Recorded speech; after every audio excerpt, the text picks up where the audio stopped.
മറുനാടിലും മലനാടിലും ഇന്ന് ആദ്യം മാവേലിക്കര സ്വദേശിയായ രാജേഷ് പിള്ളയെക്കുറിച്ചാണ്. അദ്ദേഹം ചെറുപ്പത്തിലെ ദുബായിൽ വന്ന് ബിസിനസ് തുടങ്ങിയ ആളാണ്. പക്ഷേ അദ്ദേഹത്തെ നമ്മൾ അറിയപ്പെടുന്നത് അങ്ങനെയല്ല.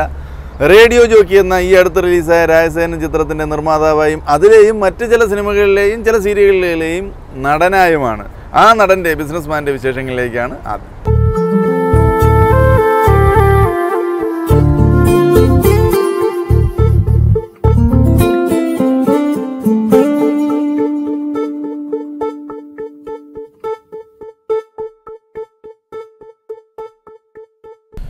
നമസ്കാരം, ഞാൻ രാജേഷ് പിള്ള. എൻ്റെ സ്വദേശം മാവേലിക്കരയാണ്. കഴിഞ്ഞ കുറച്ച് വർഷങ്ങളായി ഞാൻ ദുബൈയിലാണ്. ഇവിടെ ബിസിനസ് കാര്യങ്ങളായിട്ടെല്ലാം പോകുന്നു. ഇവിടെയും നാട്ടിലും ബിസിനസ്സും ഇതെല്ലാമാണ്. പിന്നീട് ഇപ്പോൾ അടുത്ത സമയത്ത് ഞാൻ സിനിമ രംഗത്തുകൂടി പ്രവേശിച്ചിരിക്കുകയാണ്.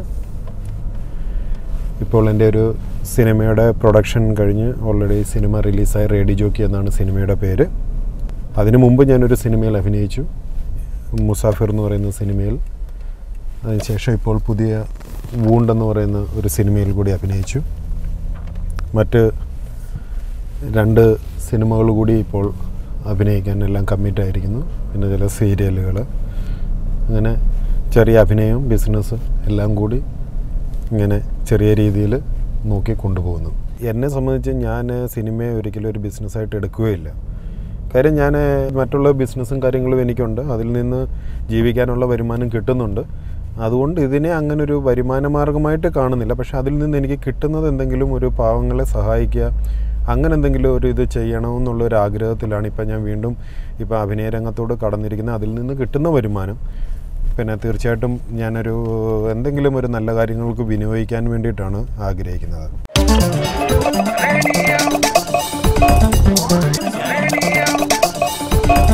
നല്ല അനുസരണയുള്ള സംവിധാനം എന്നാണ് കേട്ടിട്ടുള്ളത്. 2 പടം ഹിറ്റായപ്പോഴത്തേക്ക് ഇയാൾ ചീത്തയായി, എന്നെയും ചീത്തയാക്കി.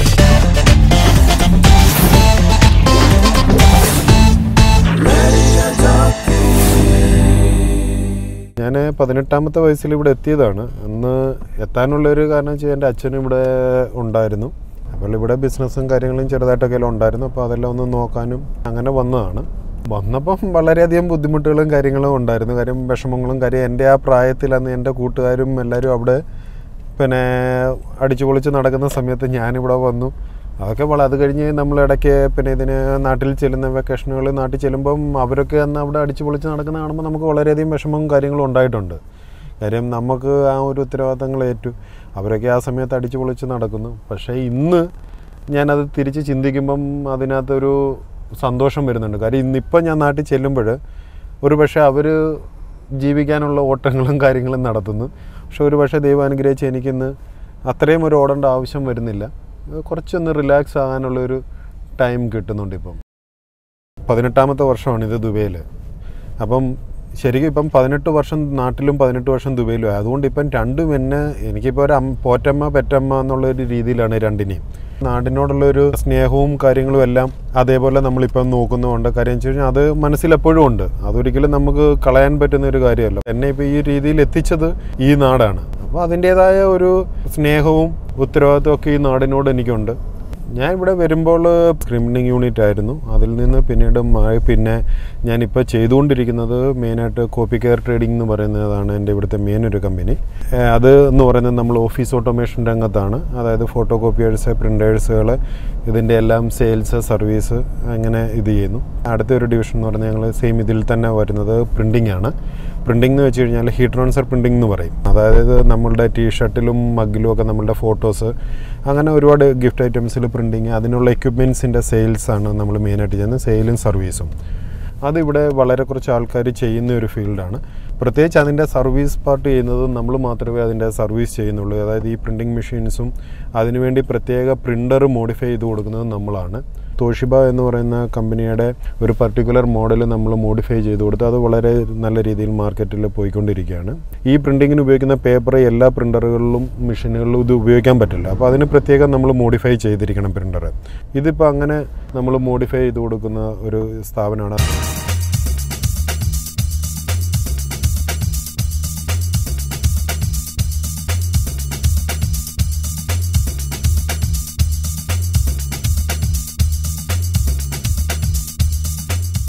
മാവേലിക്കരക്കാർക്കുള്ള ഒരു വലിയ ഭാഗ്യം എന്ന് പറയുന്നത് ചെട്ടുളങ്ങര എന്ന് പറഞ്ഞു കഴിഞ്ഞാൽ അറിയാമല്ലോ. ചെട്ടുളങ്ങര ഭഗവതി എന്ന് പറയുന്നത് ഞങ്ങളുടെ എല്ലാം ജീവൻ്റെ ജീവനാണ്.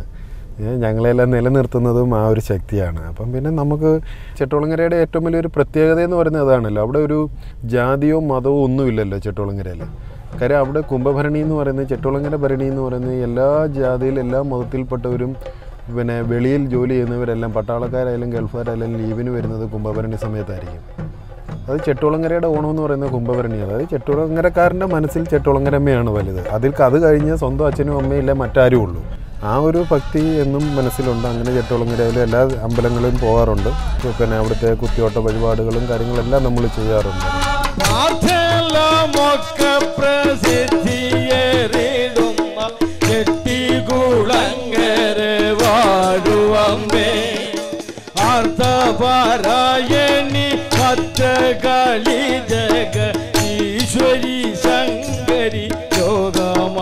ഞങ്ങൾ ഇവിടെ തന്നെ ഒരു ചെട്ടുളങ്ങരമ്മ പ്രവാസി സേവാ സമിതി എന്ന് പറയുന്നൊരു സമിതിയുണ്ട്. ഇപ്പം കഴിഞ്ഞ ആഴ്ച ഇവിടെ അതിൻ്റെ പരിപാടികളെല്ലാം കഴിഞ്ഞത് വലിയ കുംഭഭരണി ഉത്സവം ഇവിടെ തന്നെ നടത്തി. ചെട്ടുളങ്ങരയിൽ നടക്കുന്ന അതേപോലെ തന്നെ അതിൻ്റേതായ ഒരു പതിപ്പിൽ ഞങ്ങൾ ഇവിടെ എല്ലാ പരിപാടിയും എല്ലാ മീഡിയകളും അത് കവർ ചെയ്യുകയൊക്കെ ചെയ്തു. വളരെ വലിയ പരിപാടിയായിരുന്നു. 10,000-15,000 ആൾക്കാർ പങ്കെടുത്ത പരിപാടിയായിരുന്നു. അപ്പോൾ അത് ഞങ്ങൾ എന്താ ചെയ്തേക്കുന്നതെന്ന് വെച്ചാൽ ഇവിടുത്തെ കുഞ്ഞുങ്ങളെ കുത്തിയോട്ട ചുവട് പഠിപ്പിക്കുക കൂടിയാണ്. അപ്പോൾ ഇവിടെ എല്ലാ വെള്ളിയാഴ്ചയും ഞങ്ങൾ കഴിഞ്ഞ ഒരു 6 മാസമായിട്ട് എല്ലാ വെള്ളിയാഴ്ചയും ഞങ്ങൾ ഈ ഒരുപാട് ആൾക്കാർ ഇതിൽ പങ്കെടുത്തു. ഒരുപാട് മെമ്പേഴ്സ് ഉള്ളൊരു സമിതിയാണ്. എല്ലാവരും കുടുംബസഹിതം വരികയും ഇത് കാണുകയും കുട്ടികളെ അത് പഠിപ്പിക്കുകയും അതിന് വേണ്ടുന്ന കാര്യങ്ങളെല്ലാം ചെയ്യുന്നു. അപ്പം കുഞ്ഞുങ്ങളിലേക്ക് ഞങ്ങൾ ആ ഒരു ഭക്തി കൊടുക്കാൻ വേണ്ടി ഞങ്ങൾ മാക്സിമം ശ്രമിക്കുന്നുണ്ട്. കുഞ്ഞുങ്ങൾ അത് അക്സെപ്റ്റ് ചെയ്യുന്നുമുണ്ട്.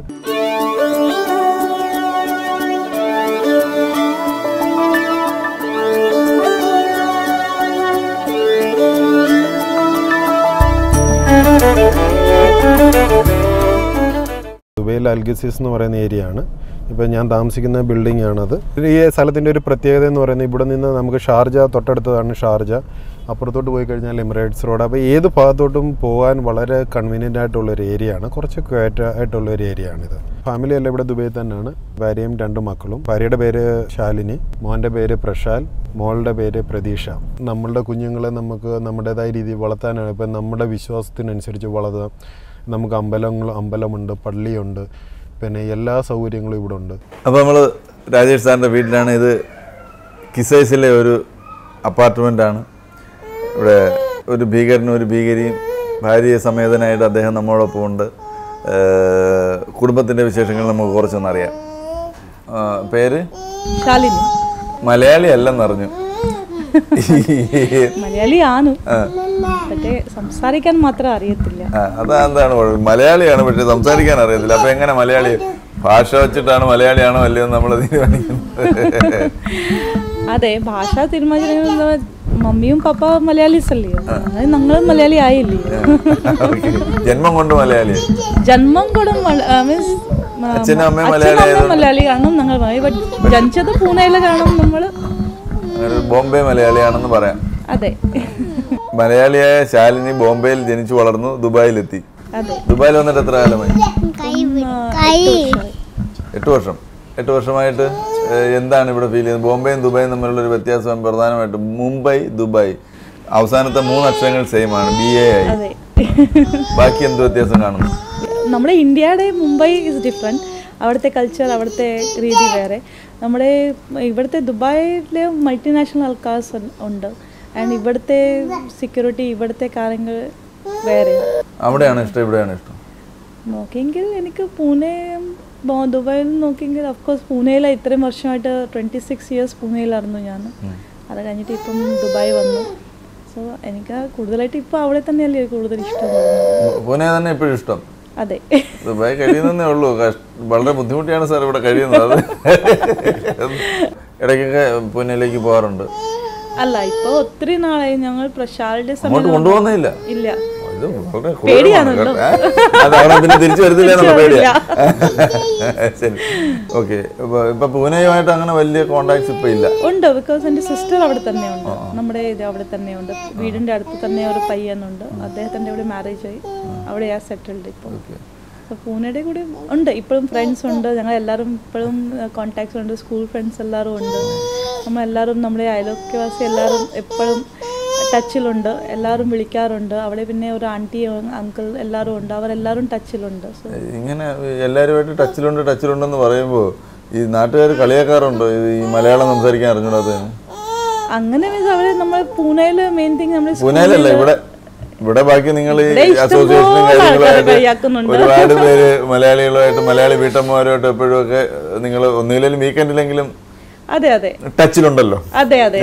അപ്പൊ ആ ടച്ചിലുള്ളവര്, അത് ടച്ചിലുള്ള ആൾക്കാർക്ക് ഞാൻ മലയാളം സംസാരിക്കുന്ന ഒത്തിരി ഇഷ്ടമാ പറയും. നല്ല മലയാളം കേൾക്കാൻ പറയും.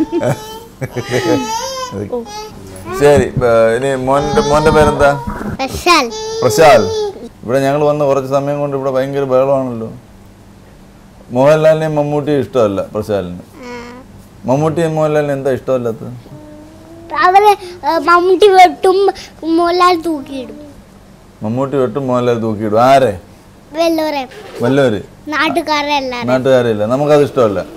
പ്രശാലിന്റെ അനിയത്തിയുടെ പേരെന്തുവാ? വാവയുടെ ഒരു പേര് അവനിട്ട പേരാ. ഞങ്ങൾ വീട്ടിൽ വിളിക്കുന്നത് കുമ്മിണി എന്നാണ് വീട്ടിൽ വിളിക്കുന്നത്. അത് അവൻ തന്നെ കുഞ്ഞിലെ എന്തോ ആൾക്ക് ചുമ്മാ ഇങ്ങനെ പേര് ചോദിക്കുമ്പോൾ അവൻ തന്നെ പറഞ്ഞാണ് കുമ്മിണി എന്ന്. അവിടെ ഒറിജിനൽ പേര് പ്രതീക്ഷ എന്നാണ്. പ്രശാലും പ്രതീക്ഷയും. 2 കുട്ടികൾ, കുടുംബം, സന്തോഷം, ബിസിനസ്. ഇതിനിടയിൽ വളരെ മനോഹരമായ ഒരു ഹോബി ഉണ്ടെന്ന് അറിഞ്ഞു, കുക്കിംഗ്. പിന്നെ ജീവിക്കാൻ വല്ലതും കഴിച്ചാലല്ല ജീവിക്കാൻ പറ്റും. സാധാരണ നമ്മുടെ നാട്ടിലൊക്കെ ഒരു കല്യാണം കഴിക്കാൻ പറയുന്നത്, അച്ഛനും അമ്മയും പറയുന്നത്, എന്റെ മോന് വല്ലതും വെച്ച് വിളമ്പി കൊടുക്കാൻ പറ്റിയ ഒരു പെങ്കൊച്ചായിരിക്കണം. ഇതാണ് അവിടുത്തെ ഒരു കൺസെപ്റ്റ്, ബേസിക് കൺസെപ്റ്റ്. കല്യാണം കഴിക്കുന്ന ഫലത്തില് നമുക്ക് വല്ല ഭക്ഷണം ഉണ്ടാക്കി തരാൻ ഒരാള് എന്നുള്ളതാണ് ഒരു പണ്ടത്തെ, ഇപ്പോഴത്തെ കാലം മാറി, പണ്ടത്തെ അച്ഛന്റെ അമ്മയുടെ ഒരു ബേസിക് കൺസെപ്റ്റ്. അപ്പൊ അത് വെച്ച് നോക്കുമ്പോ കല്യാണം കഴിച്ചിട്ട് സാറിന് ഒന്നും വെച്ച് വിളമ്പി തരുന്നില്ലേ? അല്ല, അതിനകത്ത് വേറെ ഒരു ഗുണമുണ്ടായി. കാര്യം വെച്ച് കഴിഞ്ഞാല് പിന്നെ ഞാനിവിടെ വന്നൊരു 10 വർഷം കഴിഞ്ഞതിന് ശേഷമായിരുന്നു കല്യാണം. അപ്പം അച്ഛനും ഇവിടെ ഉണ്ടായിരുന്നു. അതുകൊണ്ട് അച്ഛന് 10 വർഷത്തിനും അപ്പം അതിനു മുമ്പായിട്ട് തന്നെ അച്ഛൻ പാചകമെല്ലാം നമ്മളെ പഠിപ്പിച്ചു. അതുകൊണ്ട് അച്ഛനറിയാൻ കാര്യം വെച്ച് കഴിഞ്ഞാൽ കല്യാണം കഴിച്ചാലും നമ്മൾ ബുദ്ധിമുട്ടരുതെന്ന് വെച്ചുകൊണ്ട് ഞങ്ങൾ അത്യാവശ്യം പാചകം എല്ലാം പഠിപ്പിച്ചു. അതുകൊണ്ട് നമുക്ക് സുഖമായിട്ട് ജീവിക്കാം. ഇപ്പോൾ സിനിമയൊക്കെ എടുത്തു, വലിയ പ്രൊഡ്യൂസറൊക്കെ ആയി, ടി വിയിലൊക്കെ ഇൻ്റർവ്യൂകൾ, ബഹളങ്ങൾ, സെലിബ്രിറ്റി ലൈനിലായി. അതിനെക്കുറിച്ച് എന്താണ് ഇപ്പം എങ്ങനെ ഫീൽ ചെയ്യുന്നത്? ചേഞ്ചസ് വന്നു, കുറച്ച് പേർ അറിയാൻ തുടങ്ങി. അത് എൻജോയ് ചെയ്യുന്നുണ്ടോ? കുറച്ചുകൂടെ അറിയാൻ തുടങ്ങി കഴിഞ്ഞാൽ പിന്നെ കിട്ടത്തില്ല. ഞാൻ ആ ചാനലിൽ ഇൻ്റർവ്യൂ കഴിഞ്ഞ് അടുത്ത ചാനൽ ഇൻ്റർവ്യൂവിലേക്ക് പോവാണ്, അടുത്ത ലൊക്കേഷനിലേക്ക് പോവാണ്. ഇപ്പോൾ കുറേ സിനിമകളൊക്കെ ചെയ്യാൻ പോകുന്നത്. ഞാൻ ടൈമില്ല, ഞാനിപ്പോൾ ജോഷിയുടെ ലൊക്കേഷനിലാണ്, ഞാൻ സത്യനന്ദിക്കാൻ്റെ ലൊക്കേഷനിലാണെന്നൊക്കെ പറഞ്ഞു കഴിഞ്ഞാൽ പിന്നെ ആളിനെ കിട്ടത്തില്ല. നാട്ടിൽ നിന്ന് ദുബായ് വരെ വന്നത് കുടുംബകലവ് ഉണ്ടാക്കാനായിരിക്കും.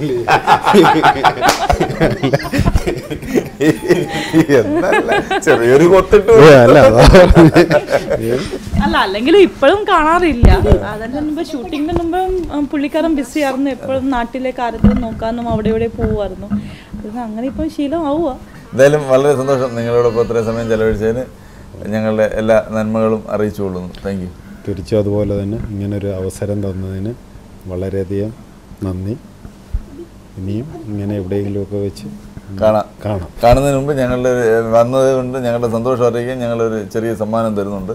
ഇത് ബെല്ലോ ബസ്, ദുബായിലെ അറിയപ്പെടുന്ന ഒരു ബസ് റെൻ്റലിനും കാർ റെൻ്റലിനും ഒക്കെ നമ്മൾ ട്രാൻസ്പോർട്ടേഷൻ ആവശ്യങ്ങൾക്ക് സമീപിക്കാവുന്ന ഒരു സ്ഥാപനം. ബെല്ലോ ബസ് നൽകുന്ന ഒരു സമ്മാനമുണ്ട്.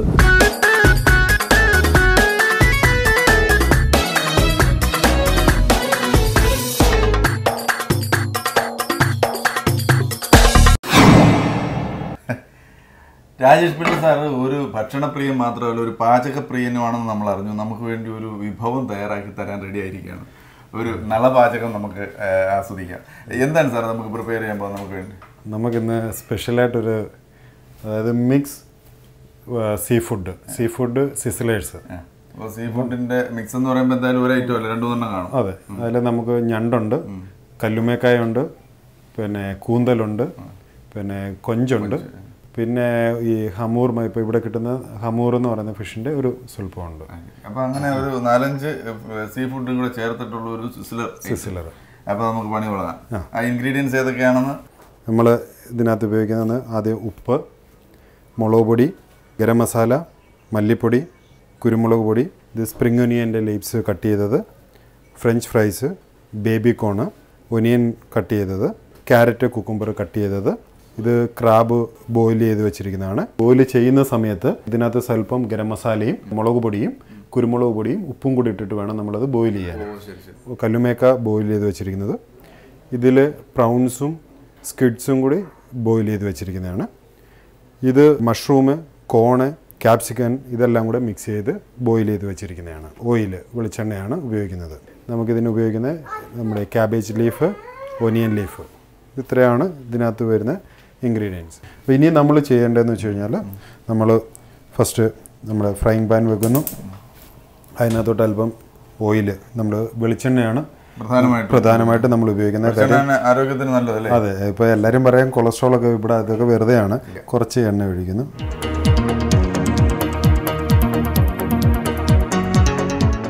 എണ്ണ ചൂടായി കഴിയുമ്പോൾ ആദ്യം നമുക്ക് ഞണ്ട് തന്നെ ഇടാം. ഞണ്ട് ബോയിൽ ചെയ്ത് വെച്ചതാണ്. അതെ, ശ്രദ്ധിക്കണം, ബോയിൽ ചെയ്തതാണ് ഞണ്ട്. എണ്ണ കൊണ്ട് ചൂടായി വരുമ്പോഴത്തേക്ക് നമ്മൾ അത് അങ്ങോട്ട് എടുത്ത് ഇടുന്നു.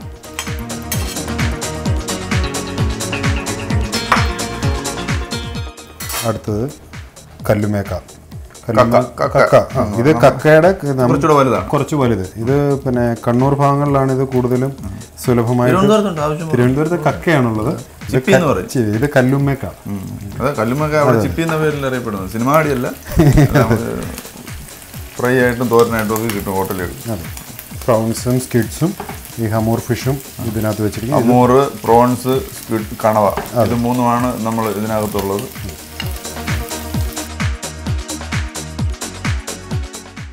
ഇനിയിപ്പം ഇതിനൊരു ചെറിയ, നമ്മുടെ ഈ സ്പൈസി എന്ന് പറയുന്നത് അതിനാണ് നമുക്ക് ഓരോരുത്തർക്കും നമ്മുടെ ആ എരിവിനനുസരിച്ച് നമുക്കിത് ചെയ്യാം. ഇപ്പം നമുക്ക് ചിലർക്ക് ഇച്ചിരി എരിവ് കുറവുള്ളവർ മതി, ചിലർക്ക് എരിവ് കൂടുതലുള്ളവർ വേണം.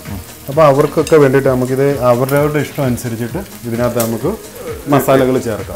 അപ്പോൾ ഇനി നമ്മൾ ഇതിനകത്ത് ചെയ്യാൻ പോകുന്നത് കുറച്ച് നമുക്കൊരു ഇച്ചിരി സ്പൈസിക്ക് വേണ്ടിയിട്ട് ചിലപ്പം അതെ, ഇതൊരു ശരിക്കും ഇച്ചിരി കുരുമുളക് പൊടി നമ്മൾ ഇടുന്നു. അതെ അതെ, നമ്മൾ പൊടിക്കുന്നതാണ്. നമ്മൾ റെഡിമെയ്ഡ് വാങ്ങിക്കുമ്പോൾ ഇത്രയും നമുക്കൊരു മണവും കാര്യങ്ങളൊന്നും വരില്ല. മണമുണ്ട്. പിന്നെ നമ്മൾ ഒരു പൊടിക്ക് ഗരം മസാല. ഇവൻ്റെ ഒരു കാര്യം, ഇതൊരു സീ ഫുഡ് ആയാലും നമുക്ക് ആ ഒരു ടേസ്റ്റ് വരും. ഇവനെ സീ ഫുഡിനെ സംബന്ധിച്ചിടത്തോളം വെറുതെ പുഴുങ്ങി കഴിച്ചാലും ടേസ്റ്റ്. അതെ, അപ്പോൾ ഇവന് എന്തെങ്കിലും ഒരു വെറൈറ്റി നമ്മൾ കാണിക്കണ്ടേ. അതെ, നമ്മൾ പാചകം ചെയ്യുമ്പോൾ എന്തെങ്കിലും നമ്മുടെ ഒരു കയ്യിലിരിപ്പ് വേണമല്ലോ. അതെ, എന്നിട്ട് നമ്മളിവനെ മിക്സ് ചെയ്ത്, അപ്പോൾ നമ്മൾ മുളക് പൊടിയൊക്കെ ഇട്ട് നേരത്തെ ഇത് ചെയ്തുകൊണ്ടാണ് നമ്മൾ മുളക് പൊടി രണ്ടാമത് ഇടാത്തത്. നമുക്ക് വേണമെങ്കിൽ, നമുക്ക് ഇച്ചിരി സ്പൈസി ആയിട്ട് ഉപയോഗിക്കണമെങ്കിൽ നമുക്ക് കുറച്ച് മുളക് പൊടിയും കൂടെ വേണമെങ്കിൽ ഇടാം, ഇല്ലെങ്കിൽ കുരുമുളക് പൊടി തന്നെ ഗംഭീരം. അതെ, അതാകുമ്പോൾ എപ്പോഴും ഫിഷിന് നമുക്ക് എപ്പോഴും നോക്കേണ്ടതെന്ന് വെച്ച് കഴിഞ്ഞാൽ കുരുമുളകായിരിക്കും ഏറ്റവും ബെസ്റ്റ് എന്ന് പറയുന്നത്. എനിക്കൊരു കാത്തു നിൽക്കാൻ വയ്യ, കാരണം ഈ സീ ഫുഡ് നമ്മൾ കക്ക, കൊഞ്ച്, കണവ, ഒരുവിധപ്പെട്ടവർക്ക് എല്ലാവർക്കും ഇഷ്ടമുള്ള ഐറ്റംസ് ആണ് ഇത്. ഇതിൽ പിന്നെയും ഞണ്ടേ ഉള്ളൂ ചിലർക്കൊരു പേടി. കാര്യം ചിലർക്ക് പേടിയല്ല, കടിച്ചു പൊട്ടി ചെയ്യുന്ന പാടാ. ഇത് ഇടയ്ക്ക് ആരെങ്കിലും കൊടുക്കാനുണ്ടെങ്കിലുണ്ട് ഇത്രയും ടേസ്റ്റുള്ള സാധനം. അപ്പോൾ ഈ സമയത്ത് തന്നെ നമ്മൾ ചെയ്യേണ്ടത് വേറെ നമ്മൾ ഈ സിസിലേഴ്സ് ആകുമ്പോൾ നമ്മൾ ഹോട്ട് പ്ലേറ്റിലാണ് ഇത് എടുക്കുന്നത്.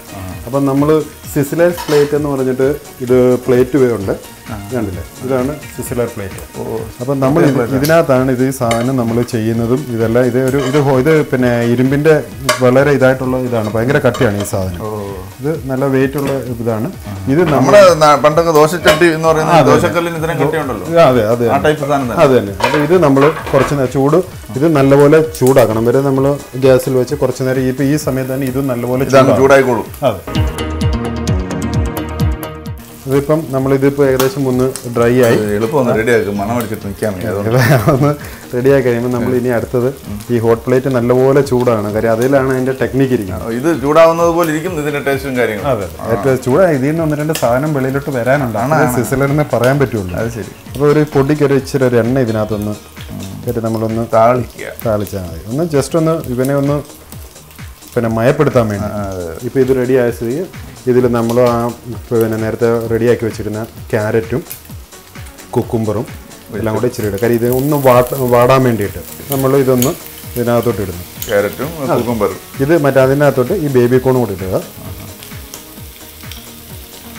പിന്നെ ഇതിനകത്ത് നമുക്ക് ഇനി ഓരോരുത്തർക്ക് ഇഷ്ടമെന്ന് വെച്ചാൽ കുട്ടികൾക്കൊക്കെ കൊടുക്കാൻ വേണ്ടിയിട്ട് വേണമെങ്കിൽ നമുക്ക് ഇതിനകത്ത് പിന്നെ മക്രോണി അങ്ങനെയുള്ള സാധനങ്ങളൂടെ നമുക്ക് വേവിച്ച് അതിന് മുകളിൽ ചേർക്കാം. ഇനിയിപ്പം വെജിറ്റബിൾസ് കാര്യമായിട്ടുണ്ട്. അതെ. അപ്പം നമ്മുടെ ഏകദേശം സംഭവം ഏകദേശം ഇപ്പോൾ റെഡിയായി. ഇനി നമ്മളുടെ അടുത്ത പരിപാടി എന്ന് പറയുന്നത് ഈ സാധനം മൊത്തം ഇതിൽ വരണം. ഇനി മനസ്സിലായി, ഇതിനകത്ത് വരണം. അപ്പം നമുക്ക് ഇതിനകത്ത് ഈ സാധനം വരണമെങ്കിൽ ഇതിലോട്ട് നമ്മൾ ഇല വയ്ക്കണം. ഇപ്പോൾ ഈ സിസ്ലർ എന്ന് പറയുന്നത് ഈ പുകയാണ് ഇതിനകത്ത് മെയിൻ. ഈ പ്ലേറ്റ് എടുത്ത് നമ്മൾ കസ്റ്റമർ മുമ്പിൽ ചെല്ലുമ്പോൾ സാധാരണ ഈ ഹോട്ടൽസ് കണ്ടിട്ടില്ല, പുകച്ചോണ്ട് വെയിറ്ററെ കാണാൻ പറ്റത്തില്ലല്ലോ, ഒരു പുക നടന്നു വരുന്ന കാണാം.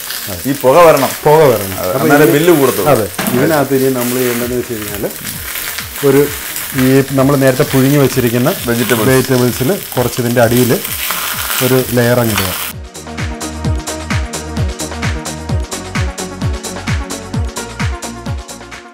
ഇതിനെ അങ്ങോട്ട് ഇതിൻ്റെ മേളിലോട്ട് നമ്മൾ നിരത്തുക.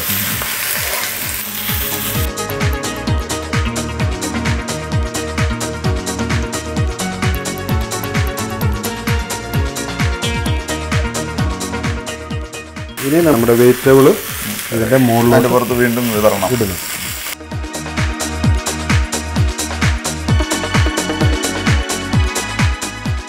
ഈ സ്പ്രിംഗ് ഒനിയന് കട്ട് ചെയ്ത് വെച്ചിരിക്കുന്നതാണ്. എല്ലാം വെജിറ്റബിൾസിൻ്റെ ഒരു കളിയാണ്.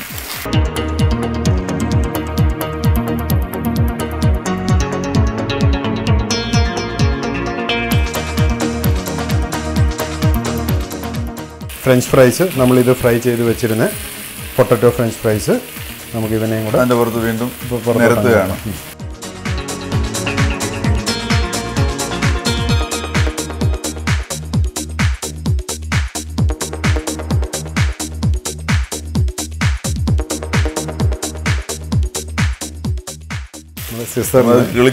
സംഭവം അത് മുളച്ചും കഴിഞ്ഞ്. അതെ. ഇനി നമുക്ക് ചെയ്യേണ്ട ഇനിയാണ് സിസിലർ എന്താണെന്നുള്ള സംഭവം. ഇനി അതിനകത്ത് നമ്മൾ ചെയ്യുന്ന ഒരു പരിപാടി എന്ന് പറയുന്നത് ഇതാണ് നമ്മുടെ സിസിലറിൻ്റെ പ്ലേറ്റ്. ഇത് ബേസാണ്. ഇത് ചൂടായതുകൊണ്ട് നമ്മൾ വളരെയധികം ശ്രദ്ധിക്കണം. അപ്പം ഇത് ഏകദേശം റെഡിയായി. അപ്പോൾ ഇനി നമ്മൾ എന്താ ചെയ്യേണ്ടതെന്ന് വെച്ചാൽ ഒരു ശകലം ഇനിയിപ്പോൾ അതിൻ്റെ ഒരു മെയിൻ ടെക്നിക്കാണ് ഒരു ശകലം എണ്ണ സൈഡിലോട്ട് ഒഴിച്ചു കൊടുക്കുക. ഉണ്ടോ? ഇപ്പം സിസിലർ എന്ന് പറയുന്നത് ഈ പുക വരണം. പുകയും കൊണ്ടാണ് നമുക്ക് മുന്നോട്ട് പോകേണ്ടത്. ഇതാണ് സംഭവം. പുകച്ച് പുറത്തിയാടി. ഇനി ഇതിനകത്ത് പുക വരുന്ന ഒരു ടെക്നിക്ക് ഞാൻ കാണിച്ചില്ല. ഈ സാധനം ഇത് നമ്മുടെ ഐസ് ഇതൊന്നുമില്ല. ഈ സാധനം അങ്ങോട്ട് ഇട്ട് കൊടുക്കുക. ഉണ്ടോ? ഇത് നമ്മൾ ചിലപ്പോൾ ഇത് നടന്നു പോകുമ്പോൾ ഇതിനി എടുത്തിട്ട് ഈ പ്ലേറ്റിലോട്ട് വെക്കുന്നു. ഇപ്പം നമ്മുടെ സ്റ്റൗ ഓഫാക്കുന്നു. നമ്മുടെ പുകഞ്ഞോളൂ.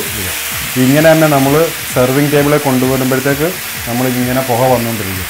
അത് ആ ഐസാണ് അതിൻ്റെ ടെക്നിക്ക്. ആ ഐസ് ഇട്ട് കഴിയുമ്പോഴത്തേക്ക് ഇവൻ പുക ഇങ്ങനെ വന്നു. ഇതാണ് നമ്മുടെ സിസിലർ, സീ ഫുഡ് സിസിലർ. മനസ്സിലായല്ലോ സംഭവം. പുക ഉണ്ട്, എനിക്ക് നിങ്ങൾ കാണാൻ വയ്യ. അതെ, സംഭവം മനസ്സിലായല്ലോ.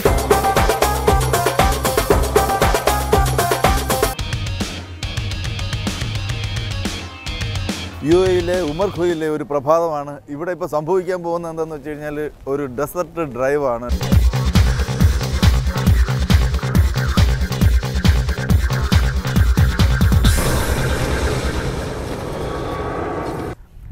ഡെസർട്ടിലൂടെ ഫൺ ഡ്രൈവിന് പോകുന്ന നിരവധി വാഹനങ്ങളാണ് നമ്മുടെ പുറകിലൂടെ പോയിക്കൊണ്ടിരിക്കുന്നത്.